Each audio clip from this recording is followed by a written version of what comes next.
Bom, vamos lá. Então, mais um vídeo aqui, mais uma entrevista do Literatura Cotidiana com brasileiros pelo mundo da pandemia. Vou conversar aí com o Fred, que estudou comigo um longo tempo atrás, né? A gente teve um período próximo durante a escola e depois nos afastamos, nunca mais, quase não nos vimos, acho que encontramos uma ou outra vez, né? Por aí. Então, para começar, Fred, eu queria que você se apresentasse, né? Falasse mais ou menos o que você está fazendo, onde você está, de onde você está vivenciando essa pandemia aí 2020. E aí vamos ver o que você traz para a gente e a gente conversa. Por favor. Bom, meu nome é Fred Avelar, né, que o mercado aí de cinema e de comunicação me conhece. Minha profissão originária é cinema, eu estudei cinema, trabalhei muitos anos aí com produção, comunicação, marketing e tal. E faz mais ou menos, nós estamos em maio, pouco mais de um ano, eu comecei um processo que era um grande sonho que eu tinha já desde, sei lá, 2008, 9, 2007, enfim, sei lá, 12, 15 anos aí de sonho que eu venho alimentando, que é me dedicar à gastronomia, estudar gastronomia e fazer essa mudança de carreira, mudança de área do cinema, da comunicação para a cozinha, né? E daí, há um ano e pouquinho, eu, cansado da estrutura de cinema, da comunicação, do Brasil, inclusive, Bolsonaro tinha acabado de ser eleito, não tinha tomado posse ainda, mas já tinha sido eleito, e aquilo começou a me incomodar, e nasceu em mim um sentido, um movimento, um negócio de aqui não vai dar para ficar. Eu tenho tido a impressão, né, nas entrevistas que eu tenho feito aí, que a eleição do Bolsonaro é como se fosse o 11 de setembro lá, a galera sabe o que estava fazendo, o que aconteceu e putz, agora eu vou ter que mudar os rumos, né? Acho que é bem isso. Porque eu, assim, na época de eleição, eu já falava para muita gente que se ele ganhasse, eu não ia ficar. Eu ia embora para algum lugar, ia dar um jeito, ia fazer outra coisa, enfim, ia fugir, ia me, como eu tenho falado ultimamente, eu ia me autoexilar. E daí, com a eleição e com, enfim, né, esse homem sendo eleito, aquela energia ficou em mim e precisava sair, precisava fazer alguma coisa, somado à questão de que eu já não estava satisfeito mais com a profissão, com a minha carreira, com os rumos da comunicação e do cinema dentro do Brasil, tinha esse sonho meio adormecido dentro de mim, então foi o momento de ligar a chavinha, virar e falar, não, a hora é agora. Eu ia fazer 40 anos, estava com 39, e daí, por acaso, apareceu uma charge da Mafalda na minha mão, Grande Mafalda. Grande Mafalda, que ela comentava, né, alguém falava para ela que a vida começava aos 40, e por que então, que raios, a gente era mandado tanto tempo antes dos 40, se só começava aos 40. Que legal. Todo mundo fala que a vida vai começar aos 40, então vou continuar para 40, então está na hora de eu recomeçar a minha vida. É bom que você está me dizendo isso, porque eu ainda não cheguei aos 40, eu estou quase lá, mas eu já me encho de esperança. E é verdade, cara, assim, essa energia dos 39 para os 40 tem enfim, tem uma energia muito forte que começa a te fazer várias perguntas para você, para o mundo, se você se encaixa nesse mundo como ele está, se você se encaixa em você como você enfim, vários questionamentos aparecem, daí é o momento. Eu acho que os 40 hoje eram os antigos 20, os antigos 30, onde as pessoas tinham mais coragem e mais possibilidade, inclusive, de fazer uma mudança. Entendi. E daí, então, nesse movimento, comecei a pesquisar para onde ir, o que fazer e tudo mais. E tem a grande escola de gastronomia no mundo, que é a Le Cordon Bleu, fundada em Paris, há 125 anos, 1895, se não me engano, e ela tem várias unidades ao redor do mundo. Daí eu falei, puta, já que é para ir para cozinha, para gastronomia e tal, vamos logo para a melhor escola, para aquela que vai me dar uma base, uma bagagem e uma recolocação de mercado, inclusive, depois. Ah, legal. Vamos para as cabeças, né, literalmente. Exatamente, no mercado global, inclusive, né, para não ficar preso só no mercado São Paulo, Brasil e tudo mais. Uhum. Embora tenha a unidade Le Cordon Bleu, agora tem em São Paulo e tem uma no Rio também, né, faz 1 ano, 2 anos, coisa assim. Enfim, daí nessa busca para onde ir, qual unidade ir e tal, teve o lance da língua que veio a calhar, porque aí, né, eu posso ir para a França, mas não falo francês, meu inglês não é tão bom, então eu não vou para o Canadá, enfim, né, e aí qual língua que eu escolher dentro dos países possíveis? E daí descobri a unidade em Madrid, que é uma cidade que eu amo, já é, enfim, a minha 4ª vez, né, a 4ª vez que eu venho para Madrid, dessa vez morando. Já conhecia, já tinha visitado antes. Exatamente, enfim, eu costumo falar que eu não sei onde eu sou mais feliz, se é em Madrid ou Nova York, que são 2 cidades para mim que estão ali muito no mesmo status, cada uma nos Estados Unidos, uma Europa, enfim, as 2 têm a mesma energia para mim, me trazem uma coisa muito boa, tem a ver comigo. E daí, enfim, tinha unidade aqui em Madrid, então comecei todo um processo de seleção, me apliquei a uma vaga na escola, fui aceito, entrevista, aceito de novo, e daí começa todo o processo de como ir até lá, né, agora. Qual é a mudança no mundo que eu tenho que ser, no meu mundo que tem que ser feita para poder transformar esse sonho em realidade. E daí, 9 meses de gestação até, enfim, da aprovação até o embarque para vir. Você teve uma gravidez, então. Praticamente. E comparo muito com essa da gravidez mesmo, porque é isso, é um momento, inclusive, necessário para poder trabalhar na cabeça tudo que envolve essa mudança, né? Enfim, todas as perguntas que apareceram no meio do caminho, de por que você vai mudar, você tem um bom salário, você tem um bom emprego, você tem uma boa carreira, como você vai mudar, por que você vai mudar, né? E muita gente fala, você é muito corajoso, você é muito corajoso, você é muito corajoso, mas na verdade eu estava morrendo de medo. Imagino. Eu acho que o principal da coragem é essa, é isso, é estar com medo junto. Porque você vai muito... E por isso os 9 meses são fundamentais, né? Eles te ajudam a preparar para essa mudança. E então, hoje estou em Madrid, capital, Espanha. Já estou aqui há 10 meses.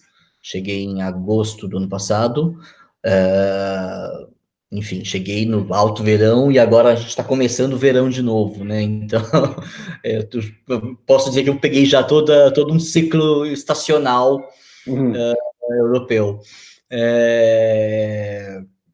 E depois, como dizem aí, depois de um longo e tenebroso inverno mesmo, né? Pois é, esse inverno, enfim, ainda não acabou totalmente, mas sim, um tenebroso inverno pra gente. Entendi. Então, já que a gente chegou no inverno, vamos falar aí, como é que foi, você estava, quando a pandemia começou aí na Espanha, foi, acho que em fevereiro, mais ou menos, não sei, você me corrija, você estava aí há uns 3 meses, 4 meses, não sei, como é que foi essa sensação sozinho, lugar novo, tudo novo, e vivenciando essa situação, e como foram acontecendo as coisas, e como você foi lidando com isso? Conta para nós aí, por favor. Cara, é muito louco, porque a gente, enfim, começou a escutar sobre o coronavírus, Covid-19 e tudo mais, mas parecia uma coisa muito distante e estava lá na China. Isso não vai até aqui, e pelos números e porcentagens que os governos passavam e a informação chegava, a gente fala assim, gente, é uma gripe, não é nada demais, muito alarde. Tinha um pé atrás com o real tamanho desse negócio. Era uma gripezinha, né? É. Enfim, isso final de dezembro, começo de janeiro, estava rolando isso, mas lá na China, muito afastado. Acho que o primeiro caso mesmo que aconteceu, que a gente soube, tem um caso na Espanha, mas um caso, foi final de janeiro. Final de janeiro, não lembro exatamente a data, mas final de janeiro. Mas ainda assim, muito isolado, muito, muito distante, era um caso. Então, a gente fala assim, gente, está super controlado, tá tranquilo. Eu estava aqui já agosto, setembro, outubro, novembro, 5 meses. E logo vinha carnaval, em fevereiro. Na Europa não tem muito hábito do carnaval, na Espanha não tem muito hábito do carnaval. Essa coisa Brasil que a gente tem de 10 dias de festa, folia, bloquinho e tal, não tem.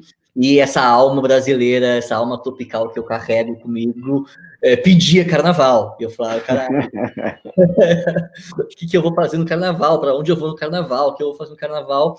E decidi ir para a Itália no carnaval. Que escolha, hein? Principalmente em Veneza, no carnaval. Nossa. Então, foi muito louco, porque passagem comprada, hospedagem reservada, tudo certo. E fui, né? Fiz o voo Madrid-Roma, passei 2 dias em Roma, e depois fiz de trem em Roma até Veneza.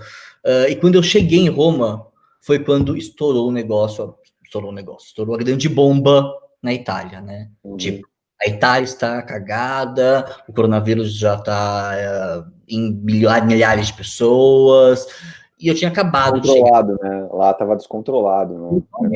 Totalmente. Embora aqui ainda não estivesse, não tinha, enfim, uma possibilidade de estar, ou não era informado que estaria. E cheguei em Roma, e já no aeroporto, todo mundo medindo temperatura, fazendo controle e tal. E ao mesmo tempo foi muito engraçado, porque Roma é uma puta cidade que tem muita gente, muito turista, em todos os monumentos, no Vaticano e tudo mais, e de repente a cidade estava vazia. A Praça do Vaticano estava vazia. Nossa, meu, que cena, assim, de cinema, né? Como eu disse, ensaio sobre a cegueira, total. E, bom, foi bacana, gostoso e tal, e daí fiz o passeio, a viagem, então, Roma-Veneza, e Veneza estava, então, mais vazia ainda. E eu tinha escolhido Veneza porque há 15, 20, quase 20 anos, 19 anos, coisa assim, eu tinha passado um carnaval em Veneza, quando eu vim estudar na Itália, cinema e tal, e passei lá e falei, meu, é demais, o carnaval é lindo, muita máscara, muita fantasia, tem apresentação, é totalmente diferente do que é o Carnaval Brasil, samba e tudo mais, mas é um carnaval muito alegórico. E eu falei, meu, é pra lá que eu vou então. E daí chego lá, o carnaval cancelado. Morto. Todas as festas de carnaval, todas as apresentações de carnaval em praça e tudo mais, tudo cancelado, aeroporto, enfim, cagado, porque tava todo mundo fugindo, e eu lá, enfim, foi bacana. Você chegando. A cidade estava vazia, foi um fim de semana que eu passei de chuva, inclusive, choveu bastante nesse fim de semana. Veneza é uma cidade que precisa andar na rua, e, enfim, aproveitei o que deu, na possibilidade. A sorte que o hotel era maravilhoso, um puta quarto de hotel, então deu para ter umas fugas de boa. Mas assim, você ficou mais com a surpresa ou teve algum medo, receio em relação à doença? Ou... Não senti medo, não senti medo. Acho que justamente por conta da cidade estar muito vazia e o contato físico ou contato de proximidade com outras pessoas era muito pouco, não senti medo, não. Então, e também, enfim, toda aquela muvuca de gente de carnaval já não tinha mais as festas em rua, ou seja, estava teoricamente controlado.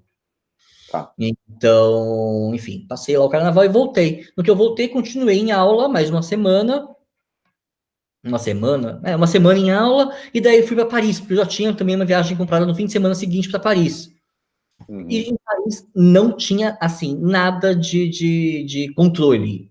Tava todo mundo na rua, todo mundo largado, todo mundo jogado na rua, tipo, festa, oba-oba, oê. Era o fim de semana que a Madonna tava fazendo show na cidade, por isso Nossa. eu tinha ido para lá, por conta do show, e tanto que ela cancelou o show no fim de semana seguinte por conta do coronavírus. Porque ela descobriu, inclusive, que também estava com coronavírus. Nossa. Inclusive, ela fez um show muito mais curto no dia que eu fui na minha apresentação, talvez por algum problema já relacionado a. E sem saber, né? Sem saber. E daí, enfim, voltei. No que eu voltei, logo que eu cheguei no domingo, acho que na segunda-feira, as minhas aulas foram canceladas. Nossa. Então, a partir daí, não era ainda, a gente não tinha entrado em estado de alarme sanitário decretado pelo governo, ele só tinha dado algumas recomendações de que aulas em universidade, escolas e afins fossem canceladas, museu fechado, cinema e teatro fechado. Lugares Isso Oi? Só para situar, isso aí é mais ou menos segunda semana de março. Isso, 8 de março, 9 de...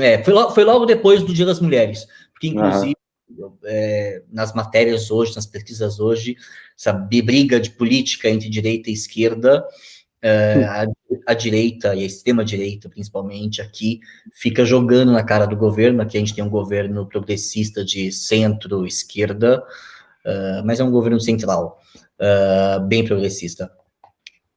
E a extrema-direita joga muito de que a culpa da disseminar o vírus na grande parte da população foram os movimentos do 8 de março.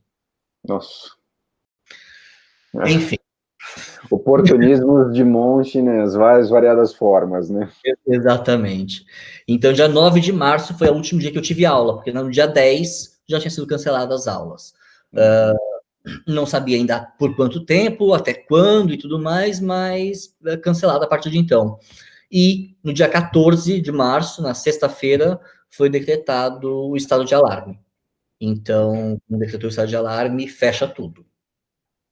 Fecha bar, fecha restaurante, fecha transporte público, as pessoas não podem sair de casa, toda a mobilidade restringida, enfim, fechou, né? Só mesmo farmácia e supermercado que estava aberto, e você tinha que provar que você estava indo lá, que tinha que ser perto da sua casa, enfim. E a polícia... Desculpa. Me diz uma coisa, Fred, tá dando a impressão de que as coisas, que você era meio pego de surpresa. Como que rolava essa comunicação das medidas do governo e como você ficava a par, ou as pessoas aí ficavam sabendo das decisões? Televisão, a televisão aqui é uma televisão pública, né? O que seria o primeiro canal de televisão no nosso Brasil, aí, para não falar marcas, aqui é a televisão pública. Então, tem uma comunicação direta via televisão, de tudo que é do governo, inclusive, todas as reuniões de congresso e tudo mais, estão sempre sendo transmitidas na televisão. E o espanhol é um povo muito, muito político. Eles adoram falar de política, eles adoram temas políticos, discussões, brigas, o sangue ferve quando política.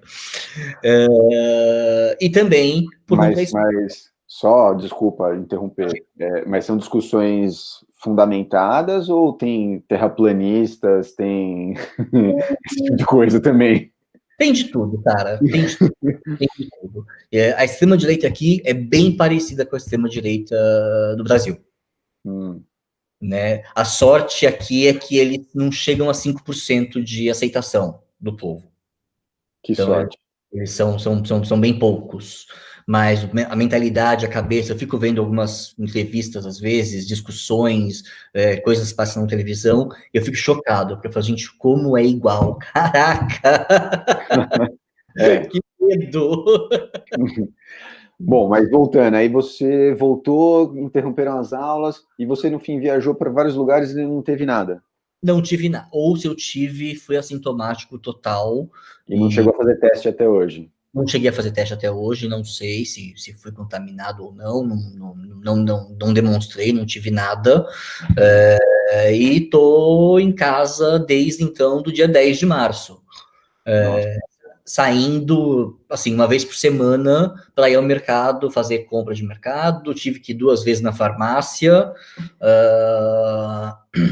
E basicamente isso, então era sair uma vez por semana para ir no supermercado, que eu dava o sábado. Então eu ia no mercado, acordava cedo, ia no mercado sábado, fazia o que eu tinha que fazer, voltava, limpava tudo, era uma operação de guerra. Ir, estar e voltar.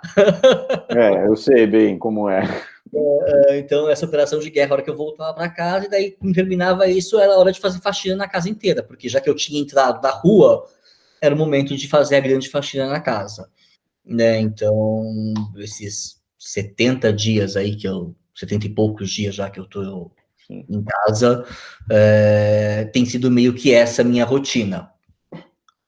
A partir, cara, putz, no começo, vou dizer, no começo foi muito interessante, porque a gente não sabia o quanto tempo ia durar isso, e eu tava muito bem-humorado. A gente fez até projetos assim, né? Pô, vou ficar um tempo em casa, vou fazer isso, aquilo, vai dar tempo. Eu música no alto, dançava, acordava cedo, enfim.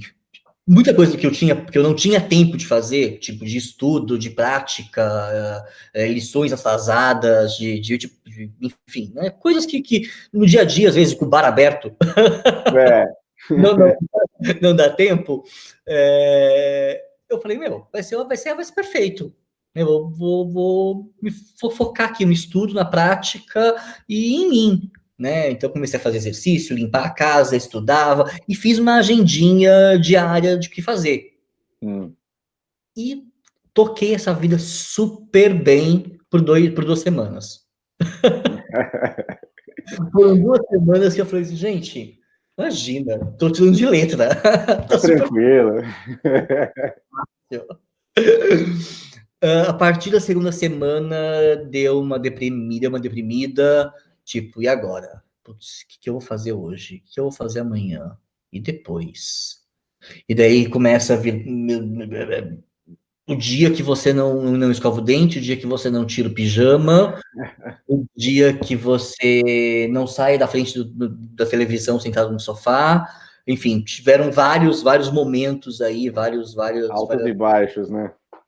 Total. Até que, e daí começou, foi acho que justamente quando depois de 2 semanas aqui, tudo travado, quando começaram a estourar muitos casos no Brasil. E que o presidente começou a falar da gripezinha,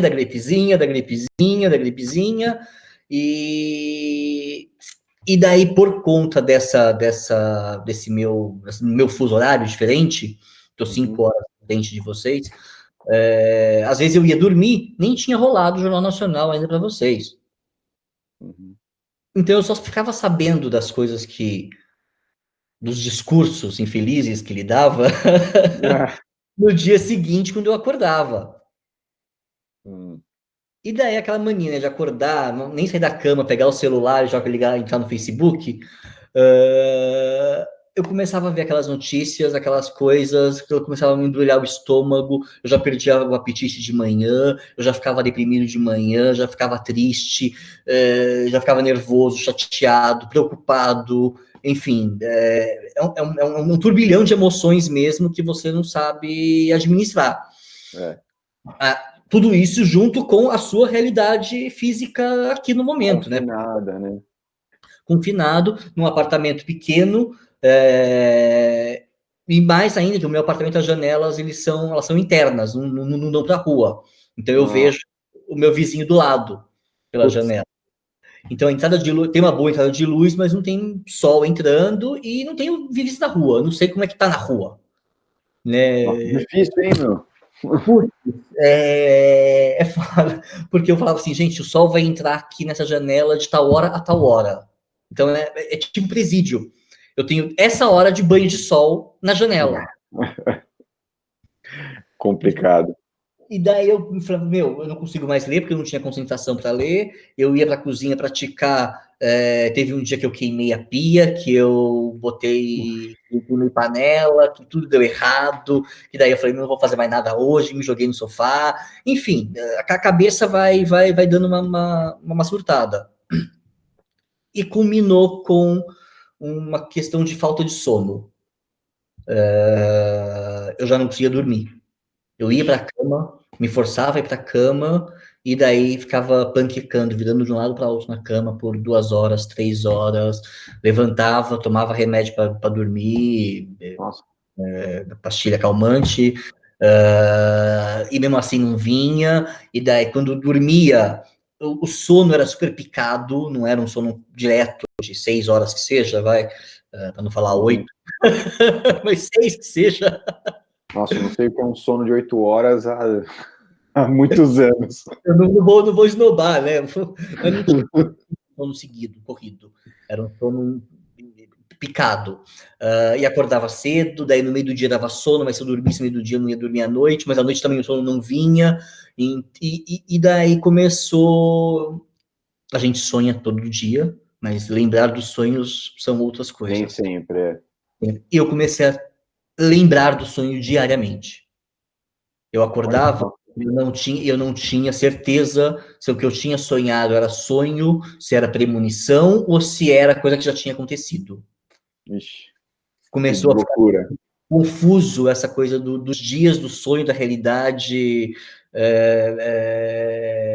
Enfim, foi um momento aí e eram sonhos que incomodavam. Não chegavam a ser pesadelos, mas eram sonhos que incomodavam. Acho que foi um momento aí que o psiquismo trabalhou fortemente.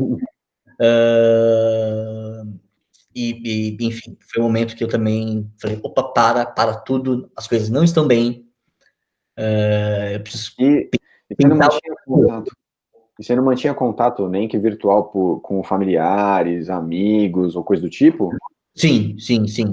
Mantive contato com a família até hoje, direto. Então, WhatsApp super ativo, e com o grupo de amigos no Brasil, também contato diário até hoje, e já, acho que, já há uns 2 meses, a gente tem tentado fazer vídeos com todo mundo junto, uma vez por semana, para conversar, matar saudade, e eu, inclusive, passar um pouco do que está acontecendo aqui, já que eu estou na frente da corrida. Passar um pouco da minha experiência, e eles também falarem um pouco de como eles estão passando por isso. E bem ou mal, cada um alimentar a sua saúde mental também, né? E se sentir um pouco mais perto, né? Ver gente. E eu, numa dessas, falei um dia que é muito louco, porque a gente está nessa coisa da tecnologia o tempo todo, WhatsApp, Facebook, Instagram, e vídeos call e tal, até o momento que a gente percebe que isso não basta e que a gente precisa do contato físico. A gente precisa olhar, sentir o cheiro, sentir o calor, sentir tocar, abraçar, né? Então, cada vez mais eu tenho dado muita importância ao contato físico, ao olho no olho de verdade, sem ser através de uma tela. Coisa que a gente vinha perdendo, ou talvez não desse valor ao físico real, como a gente dá quando a gente perde. Mas me diz uma coisa, Fred, aí não tá começando a abrir, porque, eu não sei, eu acho que eu vi uma reportagem, mas era sobre Barcelona, não sei como é que tá aí em Madrid, de que voltou a poder frequentar bar com certas condições ali, inclusive pensando nisso que você falou, teve uma entrevistada que estava emocionada justamente por poder ver as pessoas e estar no ambiente com outras pessoas, né? Ela fazia um relato assim. Faz 2, 3 semanas, mais ou menos, como eles lançaram, porque, portanto, a cobrança do povo, porque o povo começou a ficar meio insatisfeito com essa incerteza do que será. Uhum. E que ninguém sabe, na verdade, né? Ninguém sabe, é tudo tentativa e erro. E também por uma cobrança de políticos e oposições e afins, o governo tinha que passar alguma coisa real para o povo. E daí eles lançaram, e como começou a curva a baixar, e baixou bastante, tem baixado cada vez mais, e isso dá um alento, porque a gente É uma percebe que luz no fim do túnel, né? está mais controlado. Imagina, a gente chegou a ter 5.000 casos diários, e 800 mortes por dia, no pico, e hoje a gente está com uma média de 200 e poucos casos e 48 mortes por aí, 50 mortes por dia. Não sei se você sabe, os últimos 10 dias aqui, a gente chegou no 1.000 mortes por dia e estamos aí mais ou menos nessa média, 800, 1.000 e poucas e tudo mais. Eu tenho acompanhado enfim, tanto pelo que amigos passam, quanto pelo que passa na televisão, porque... Aproveitando que você está falando disso, você acompanha o mais daqui ou da Espanha? Um pouco dos dois, porque aqui eles falam muito da América Latina no geral, mas com muito foco nos países de língua hispânica. As ex-colônias, né? Porque nas colônias, que os países foram colônia, e também por conta como tem muito latino-americano, não que brasileiro não seja latino-americano, mas enfim, hispano-americano, morando aqui, então eles dão muito um relatório, uma ênfase maior nos outros países. A partir do dia em que o Brasil começou a ter casos e casos, daí o Brasil virou pauta recente no jornal aqui, tanto no jornal, não que dei muita ênfase, mas um pouco mais de ênfase, até porque, né, terceiro país, segundo país, primeiro país, tem que falar. Campeões, que droga. Exatamente. E na coletiva de imprensa, que o pessoal o chefe, o ministro da Saúde e o cara de emergências sanitárias, todo dia eles vão na televisão para dar uma coletiva de imprensa sobre os dados, né? Das últimas 24 horas. Então, a gente tem uma notícia Espanha das últimas 24 horas, sempre, e um pouco da situação global. Então, e mesmo... Pode falar. Não, acompanho um pouco daqui, né, do que eles falam, e acesso, às vezes, o UOL, para poder ver como é que está acontecendo as coisas no Brasil, e quando amigos e família mandam notícia compartilhamento e tudo mais. Me diz uma coisa, apesar de você ter falado aí que pouco aparece Brasil aí no noticiário da Espanha mesmo, quando aparece, independente de antes ou depois, de que forma o nosso presidente é retratado, como que ele é visto aí no cenário? Cara, em matéria jornalística, é dado muito...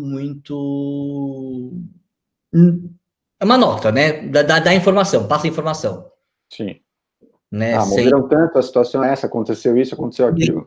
Isso, passando por uma crise política, demitiu o ministro da Saúde, o ministro da Justiça, o outro ministro da Saúde, o outro ministro da Saúde, o próximo da Saúde, enfim, é muito notificando, não faz uma análise positiva ou negativa, deixa isso para quem está assistindo fazer a tal análise.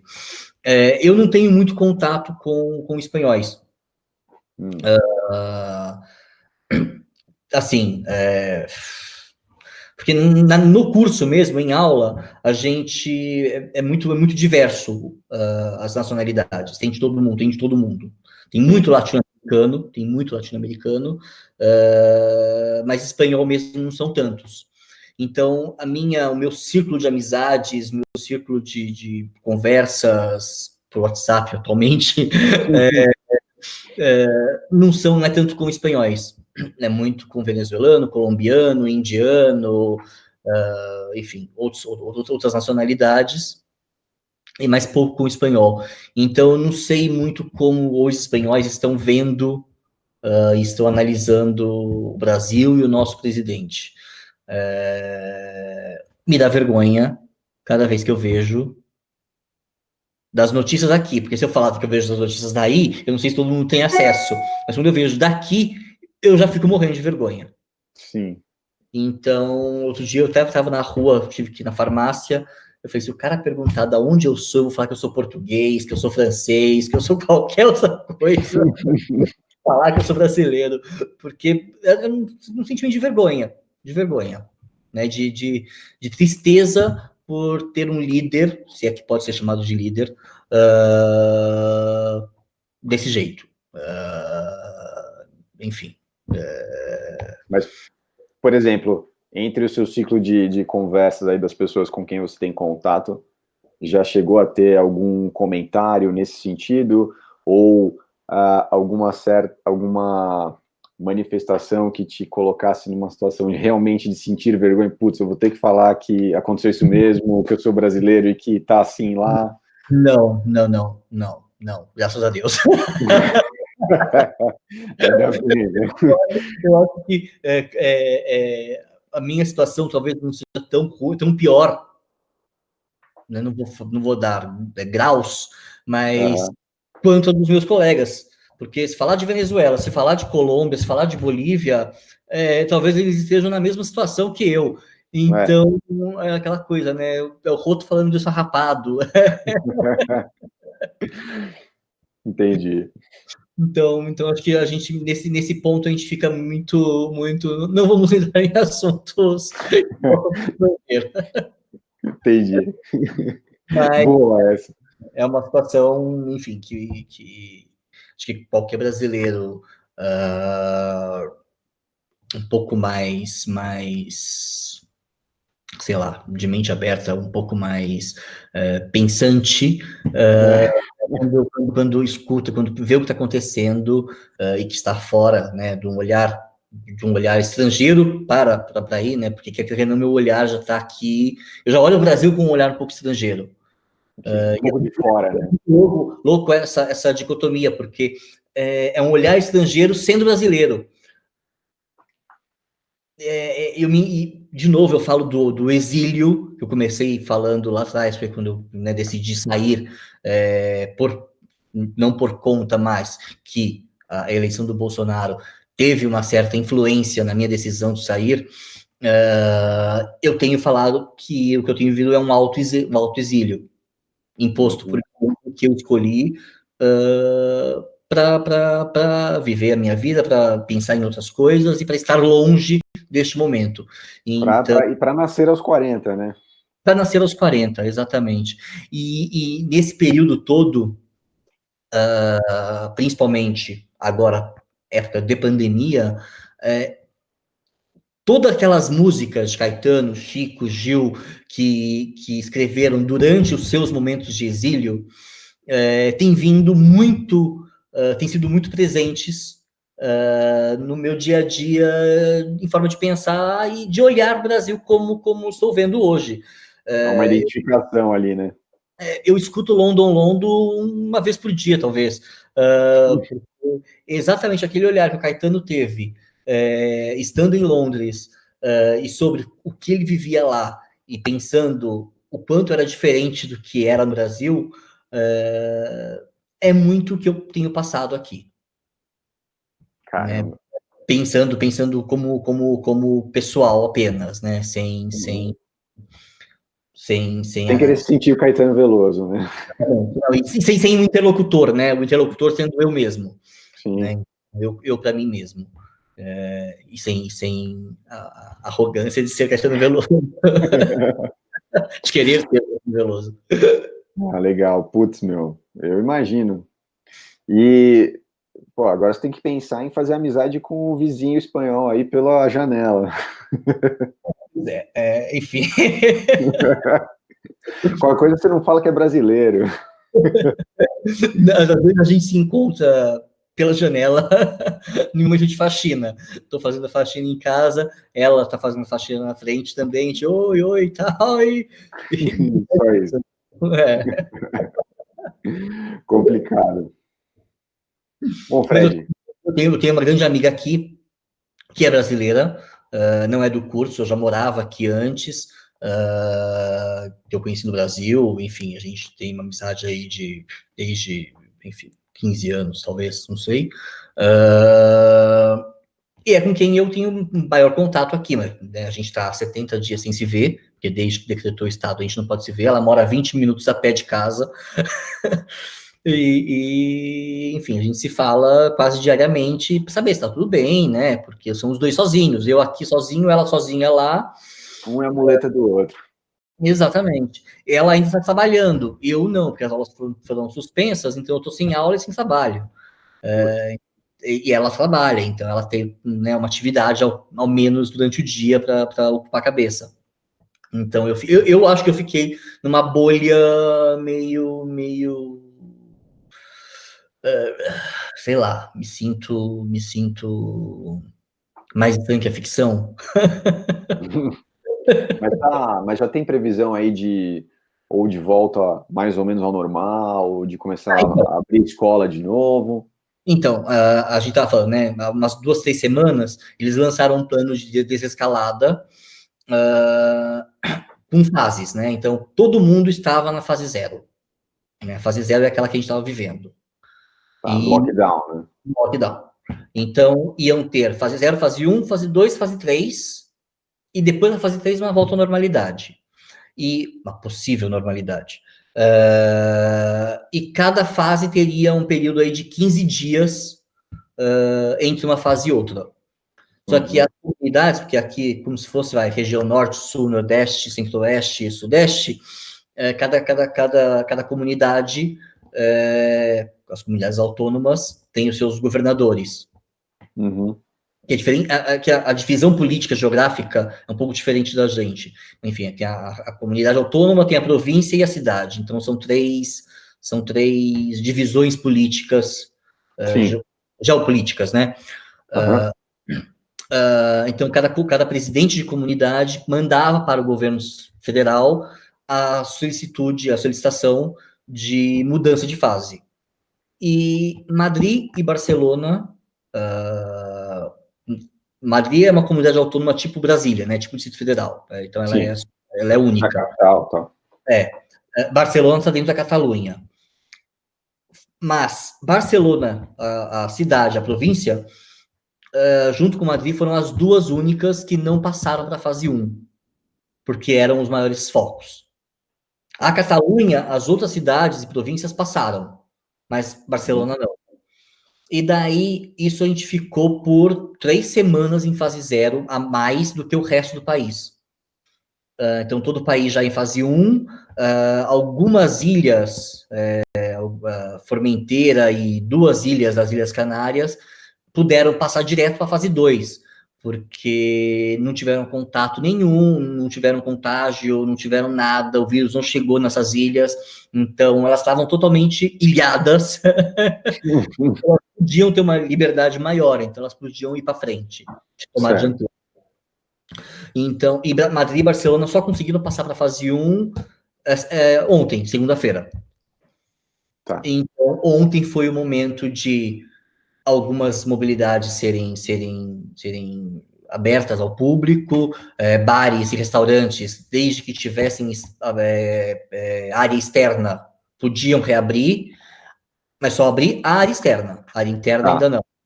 E a área externa só podia abrir com 50% da lotação, e mesmo assim, tomando o distanciamento de 2 metros de cada mesa. Tá. Acho que a OMS passa 1 metro, 1,5 metros de distanciamento, a gente está fazendo 2 metros aqui. Tá. Daí museus, cinema e teatro puderam também reabrir, mas só com 30% da lotação, e mesmo assim, eu não fui ao museu ainda, vi matéria de televisão, que eles botaram indicações. Então, por esse corredor você pode ir, mas você não pode voltar por esse corredor. E você só pode voltar para outro corredor, para ter menos enfim, né, cruzamento de pessoas, né, enfim. Para não ter aglomeração, juntar e tudo mais. Exato. E aí, já se sentiu encorajado em botar o pé na rua? Cara, eu saí, eu saí. Já nessa fase 0, a gente já podia sair, eles deram, né, uma liberdade um pouco maior, vamos determinar franjas horárias. Então, para você passear ou fazer esporte, você pode sair entre as 6 da manhã e as 10 da manhã, ou entre as 8 da noite e as 11 da noite. Tá. Pessoas acima de 14 anos até 65 anos. Daí, de 10 da manhã e meio-dia, era para idosos, acima de 65 anos. E de meio-dia às 7 da noite, eram as crianças acompanhadas de um adulto. Justamente para também evitar os criança e idoso, e também não ter muita gente na rua ao mesmo tempo. Nesse período aí, eu já comecei a dar uma volta, que a gente podia dar uma volta uma vez por dia, por 1 hora, num raio de 1 quilômetro de casa. E como que isso é controlado? Na nossa identidade, tem o endereço. Então, se eu mudo de endereço, eu tenho que fazer uma nova identidade, porque ela está... entendi. Se a polícia me parar na rua, ela vai pedir pegar a minha identidade, vai ver de onde eu estou. Então, se eu estou a mais de 1 quilômetro ou não. Entendi. Também vai um pouco da cabeça e do respeito que se pede da população, né? Tem que jogar uma corresponsabilidade para o próprio povo também. De cada um, né? Você tem que ser corresponsável por isso. E eu acho que o espanhol, ele tem uma coisa muito engraçada, porque eles têm um pensamento europeu, dessa coisa da responsabilidade, então ele sabe o que ele pode, o que ele não pode, e talvez ele obedeça até a página 5. Aí tem os ares mediterrâneos, o sangue ferve.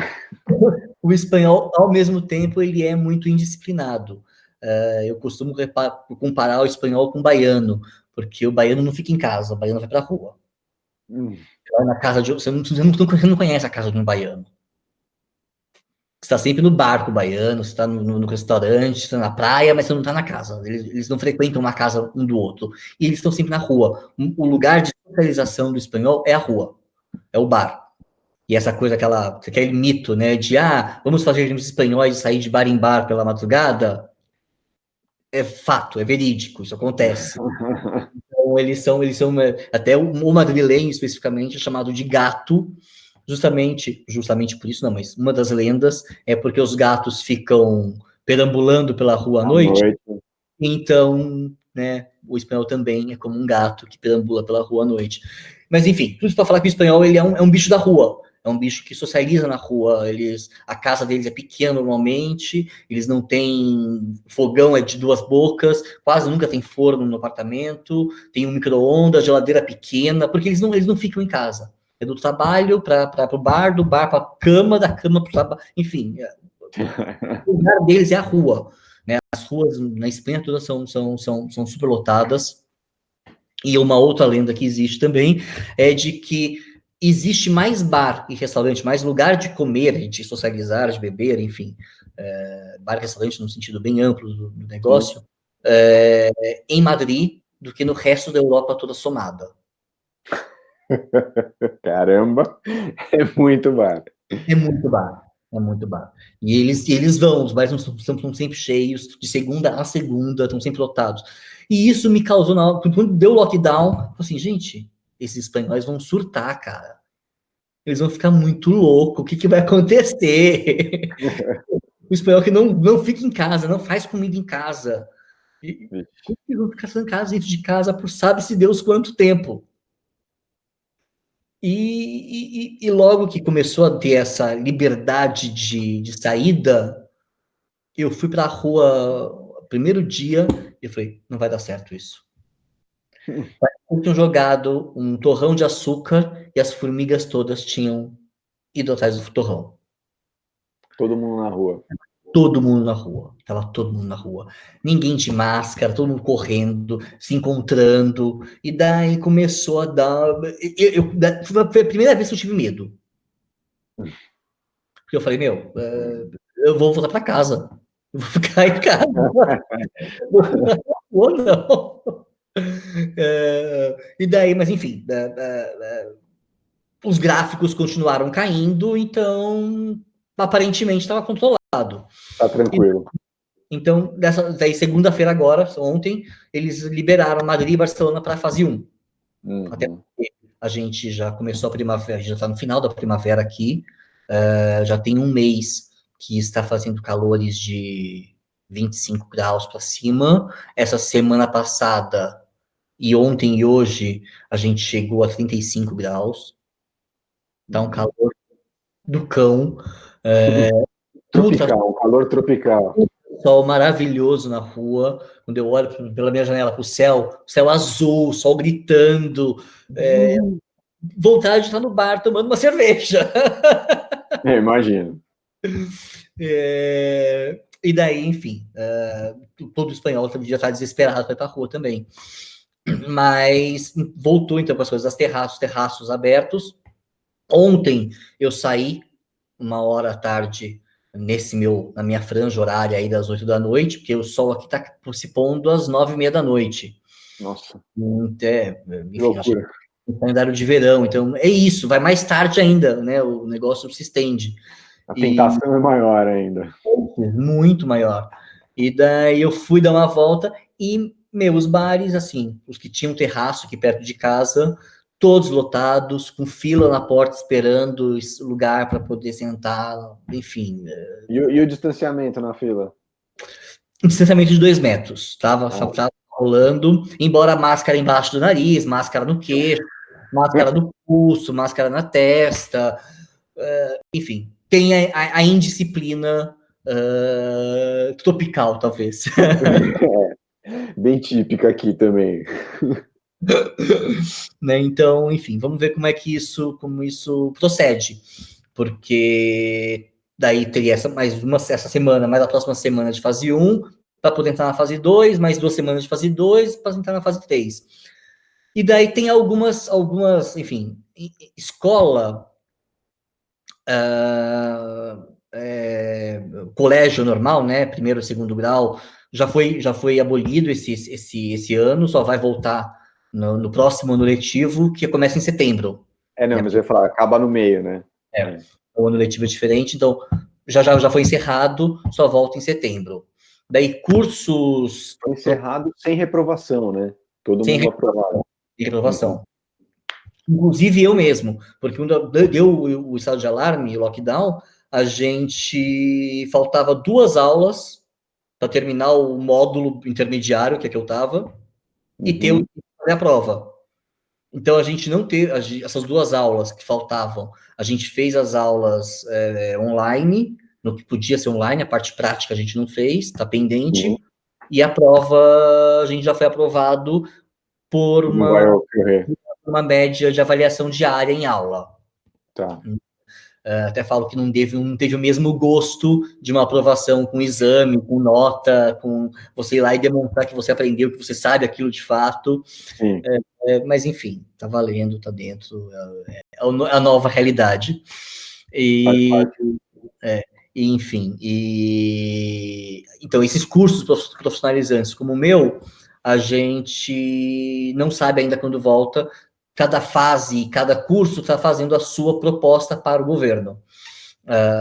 E toda semana a escola manda um comunicado para a gente, saber falar, né? Olha, já mandamos uma solicitação para voltar dia tal, não tivemos resposta, enfim. Já tiveram algumas dessas. A próxima ideia é voltar dia 29 de junho para as aulas, que é quando, teoricamente, começa a nova normalidade, né? Já vai ter passado a fase 3. O novo normal, né? O processo de desescalada, esse novo normal que, enfim, eu acho que a mudança, ela tem que ser muito mais íntima do ser humano e do mundo do que simplesmente o governo falar, volta à normalidade. Eu acho que a gente tem que se repensar, eu acho que a gente tem que repensar o nosso papel no mundo e repensar o que a gente está fazendo para o mundo e o que o mundo está pedindo para a gente fazer. Eu acho que o vírus apareceu, não que ele tinha surgido, vindo, né, mas ele eu acredito muito na tese de que era um vírus que estava congelado e com aquecimento global e muitos outros vírus, bactérias que estavam congelados começam a surgir. Existem essas teorias, é verdade. Eu fico muito mais nessas do que nas teorias de foi criado no laboratório ou qualquer coisa do gênero. Como arma biológica. Né? Não acredito mesmo nisso. E eu acho que, por conta disso, dessa coisa do aquecimento global, é uma resposta que o mundo está dando para a gente, e uma cobrança, uma resposta à cobrança, né? Que ele a natureza, né? A natureza, sobre e aí? Vocês vão continuar com isso mesmo, ou eu vou ter que dizimar todo mundo para poder me reinventar? Eu vou ter que criar um meteoro, ainda que seja por meio de um vírus. Exatamente. Né? Então, assim, até entendo a frase mal dada e mal colocada que o Lula deu semana passada. Sim, já usaram e abusaram da frase. Exato. Mas entendo. Teve até, acho que hoje ou ontem, não me lembro, um editorial do Estadão comparando e igualando Lula e Bolsonaro. Mas, enfim, não vamos entrar nessa seara que aí o negócio descamba. Totalmente. Fred, obrigado pelo papo, obrigado pelas informações, pela disposição. Eu sei que aí já está perto da meia-noite, não é isso? 20 da meia-noite. Apesar de você já estar bem madrilenho aí, e à noite é uma criança. Não, enfim, né? Tenho vontade de ir para a rua agora. Meia-noite é a hora que eu estaria tomando banho, entrando no banho para sair logo mais. Além disso, eles saem muito tarde. Olha, tomara que isso seja uma rotina em breve e que não tenhamos uma segunda onda, né? Sim, e obrigado pelo papo, pela disposição. Tamo junto. Qualquer coisa a gente volta para uma próxima, para uma parte 2. Sempre que quiser. Beleza? Obrigadão. Ô, Paulinho. Abraço. Outro. Se cuida.